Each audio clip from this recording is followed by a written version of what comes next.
कुळगाव ग्रामीण पोलीस ठाणे हद्दीतील वांगणी परिसरात पोलिसांनी अवैध धंद्यांविरोधात मोठी कारवाई करत दारू माफिया आणि मटका अड्ड्यांवर धाड टाकली आहे। या कारवाईत लाखो रुपयांचा मुद्देमाल जप्त करण्यात आला असून 4 मटका चालक आणि बेकायदा दारूसाठा आणि विक्री करणाऱ्या तिघांना पोलिसांनी ताब्यात घेतलंय, ज्यामध्ये एका महिलेचा देखील समावेश असल्याचं पोलिसांनी सांगितलं। मिळालेल्या माहितीनुसार कुळगाव ग्रामीण पोलिसांनी गुप्त माहितीच्या आधारे वांगणीत विविध ठिकाणी छापेमारी केली।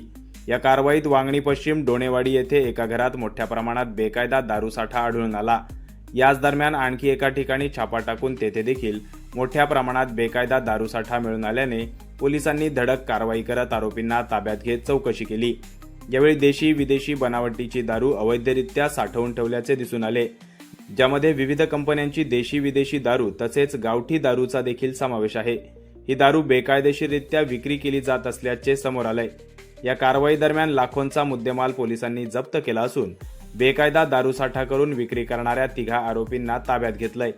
त्याचप्रमाणे बेकायदेशीररित्या सुरू असलेला मटका साहित्य, रोख रक्कम आणि इतर साहित्य असा मुद्देमाल जप्त करण्यात आला असून त्यामध्ये 4 आरोपींना ताब्यात घेण्यात आल्याचं पोलिसांनी सांगितलं। गुरुवार दिनांक 16 जुलै रोजी सुरू करण्यात आलेली कारवाई मध्यरात्रीपर्यंत सुरूच होती। पोलिसांनी 4 मटका व्यावसायिक तर 3 दारू माफियांना अटक करून त्यांच्याविरुद्ध संबंधित कायद्यानुसार गुन्हे दाखल करण्याची प्रक्रिया सुरू असल्याची प्राथमिक माहिती पोलिसांकडून मिळाली आहे। या प्रकरणी पोलिसांकडून अधिक तपास सुरू आहे।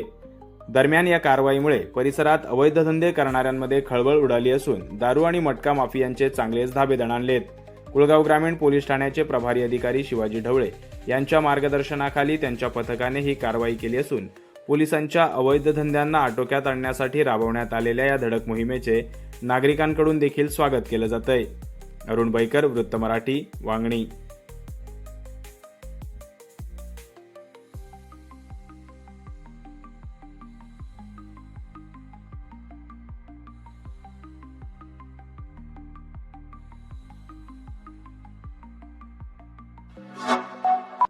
Like, comment, share and subscribe.